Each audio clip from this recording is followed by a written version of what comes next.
देखिए युवाओं में जो एक गुस्सा था वो गुस्सा धीरे धीरे एक बारूद बन गया, अचानक फूटा। वो कभी भी नरेंद्र मोदी जी को उम्मीद नहीं थी कि ये रिकॉर्ड बनाएंगे 3.5 लाख डिसलाइक का। हम लोग ये कल्पना नहीं किए थे कि इन्हें कमेंट ऑफ करना पड़ेगा। हालांकि मोदी जी के अक्सर वीडियोज में कमेंट ऑफ रहते हैं, ये मुद्दा नहीं है, लेकिन एक प्रधानमंत्री के वीडियो पे 3.5 लाख डिसलाइक चले जाना और मतलब लाइक से 10 गुना डिसलाइक जाना, ये क्या मतलब बना रहे हैं? आप सड़क मूवी के ट्रेलर को पीछे करना चाह रहे हैं? अब समझ में आ रहा है आप लोग को, टाइम रहते सुधर जाना चाहिए किसी को भी, वरना अंग्रेजों ने भी यही गलती किया था। उन्होंने कहा था कि ये लाठी लेने वाला गांधी क्या करेगा, ये भगत सिंह क्या करेगा, खुदीराम बोस क्या करेंगे, क्या करेंगे लोग, पता चल गया क्या कर लेंगे। तो स्टूडेंट को अंडरटेकिंग नहीं लेना चाहिए कि भाई ये कुछ नहीं कर पाएगा, ये भी भाई कुछ भी कर सकता है। जिस तरह से आप इनके साथ खिलवाड़ कर रहे हैं, याद रखेंगे कि 24 में ये सब भी जाएंगे सब। और हर स्टेट वालों को कहते हैं कि भाई देखिए ये इलेक्शन का मुद्दा नहीं है, ना ही ये पॉलिटिशियन का मुद्दा है। मुद्दा ये है कि एसएससी, रेलवे, आईबीपीएस क्यों बर्बाद कर रही है।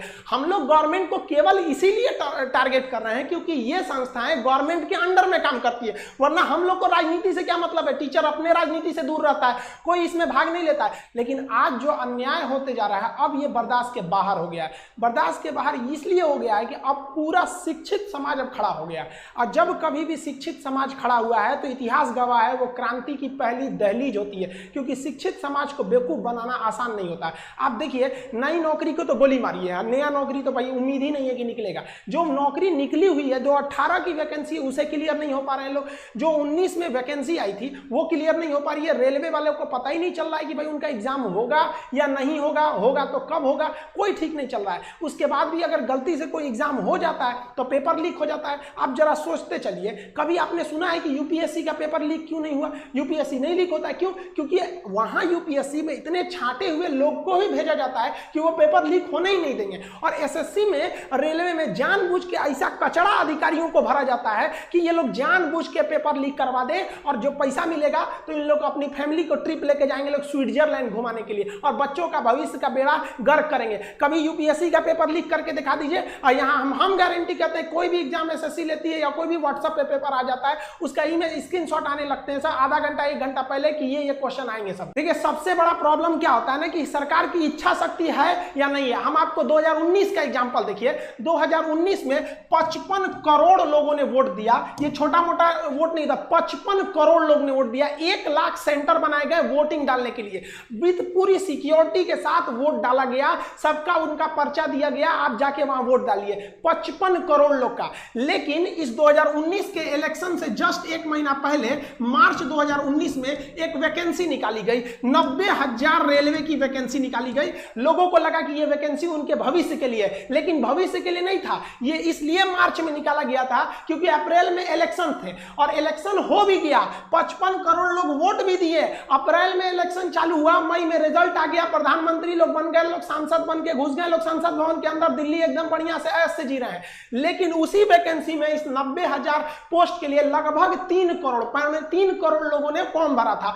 अब रेलवे कह रही है कि हमारे पास वेंडर नहीं है, हमारे पास एग्जाम लेने की क्षमता नहीं है 3 करोड़ का, और उन 3 करोड़ लोगों ने 500-500 रुपए दिया था। तो आप गुणा कर लीजिए उन 3 करोड़ लोगों का 500-500 रुपए कितना हो जाएंगे। अब आप जरा देखिए, जो इलेक्शन कमीशन है वो 55 करोड़ लोगों का इलेक्शन करा सकता है, लेकिन जो स्टूडेंट्स के लिए सिलेक्शन कमीशन है वो 3 करोड़ लोग का नहीं करा सकता है। तो आप काहे लिए हम लोग से पैसा मांग लिए? स्टूडेंट्स का पैसा किस लिए लिए लोग? इतने दिन का पैसा आप कहां कर रहे हैं? आपको आज तक वेंडर नहीं मिला तो किस काम के हैं? आप सामने आके कहिए ना कि हमारे पास वेंडर नहीं मिल पा रहा है, हम कैसे एग्जाम कंडक्ट कराएं। आपको जब इतनी क्षमता नहीं थी तो इलेक्शन वहां पर आप फॉर्म भराने से पहले ही रोक देते। इससे तो साफ यही पता चलता है कि जो 90,000 की वैकेंसी थी वो केवल 2019 का चुनाव को ध्यान में रख के किया गया था। और जो पहले से जो ट्रैक रिकॉर्ड आ रहा है, अगर उस हिसाब से अगर हम बात करें तो ये जो 90,000 रेलवे की वैकेंसी है ये 2024 के इलेक्शन तक जाके ये उसको फाइनल किया जाएगा। यानी अब हिंदुस्तान में एक ट्रेंड बन चुका है कि एक वैकेंसी से आप 2-2 एकदम बढ़िया से चुनाव जीत सकते हैं। बिहार में भी देख लीजिए, पिछली दरोगा की वैकेंसी का एग्जाम कब होगा कोई पता नहीं, लेकिन नया वैकेंसी आ गया है। क्यों? क्योंकि बिहार में चुनाव आ गया है। अब पिछला क्लियर नहीं हुआ, ये कर लीजिए, ये वाली भी उम्मीद रखिए कम से कम 24 तक हो जाएगा। अब लड़का हम लोग से पूछता है कि सर आप पढ़ा दिए, सिलेबस कंप्लीट हो गया, ये बताइए सर जो पढ़ा रहे हैं हम लोग का एकदम मोटिवेशन गिर गया है कि सर रिवीजन भी करने का मन नहीं करता है, ये सोच के कि एग्जाम होगा भी नहीं होगा। लड़कों का भी कहना एकदम सही है, एग्जाम होगा नहीं। आप खुद सोचिए, अगर 2019 में इलेक्शन करा लिया जाए जाएगा और उसको 3 साल बाद रिजल्ट दिया जाएगा तो कैसा लगेगा नेता लोग को? नहीं पता इन लोग को। लेकिन इन लोग को क्या है कि नॉमिनेशन के तुरंत इन सब लोग को पता होता है कि हमारा कब इलेक्शन का पीरियड है, लेकिन इन लोग को यह नहीं समझ में आता है कि स्टूडेंट की लाइफ के साथ खेलना एकदम घातक है, क्योंकि एक बार अगर युवा बिगड़ गया ना तो फिर संभालना मुश्किल है। तलवारों के साए पर इतिहास हमारा बनता है, जिस ओर जवानी चलती है उस ओर जमाना चलता है।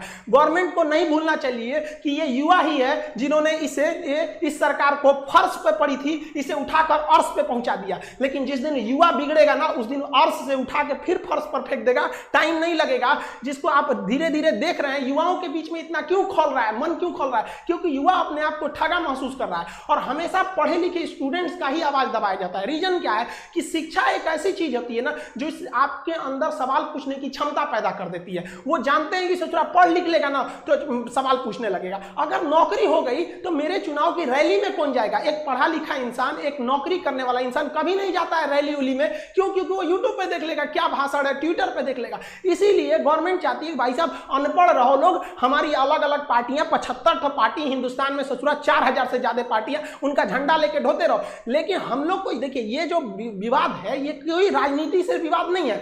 एक्चुअली क्या है कि जो भी स्टेट है उन स्टेट वालों की जो जॉब का एग्जाम है वो भी वही उसी हाल पे है जो रेलवे है, एसएससी है, आईबीपीएस है। ये जो तीनों चीजें ये सेंट्रल गवर्नमेंट के अंडर में आती है। अब आप बताइए अगर सेंट्रल गवर्नमेंट कोई अच्छा काम करती है तो गवर्नमेंट कहती है हमने किया, तो भाई गड़बड़ हुआ तो भी तो आप कहिए ना कि हमने गड़बड़ किया। ये क्या कि भाई अच्छा ठीक खराब हुआ तो हम नहीं किए। यहाँ पर आप ऐसे लोगों को जानबूझ कर दिया एसएससी रेलवे कि इन लोगों ने बेड़ा गर्क करके रख दिया। ये जो तीनों संस्था है ये टॉप रिक्रूटमेंट बॉडी है सब इन लोग का। इन लोग की वैकेंसी हम रिकॉर्डेड बता रहे हैं। मोदी जी ने भाषण में क्या कहा था कि हम हर साल 2 करोड़ जॉब लेंगे। ये हम अपने पास से तो नहीं बोल रहे हैं, उन्होंने ही बोला था और इनका ही समर्थक इसी 2 करोड़ वैकेंसी की बात को लेकर युवाओं में एक उत्साह था कि अब हमें 2 करोड़ वैकेंसी देखने को मिलेगी। लेकिन आप गवर्नमेंट का ही डाटा देख के देखिए, हर साल वैकेंसी घटते जा रही है। जो 2014 में वैकेंसी एसएससी 16,000 दी थी, 2019 में 8,000 आ गया, आधा घट गया।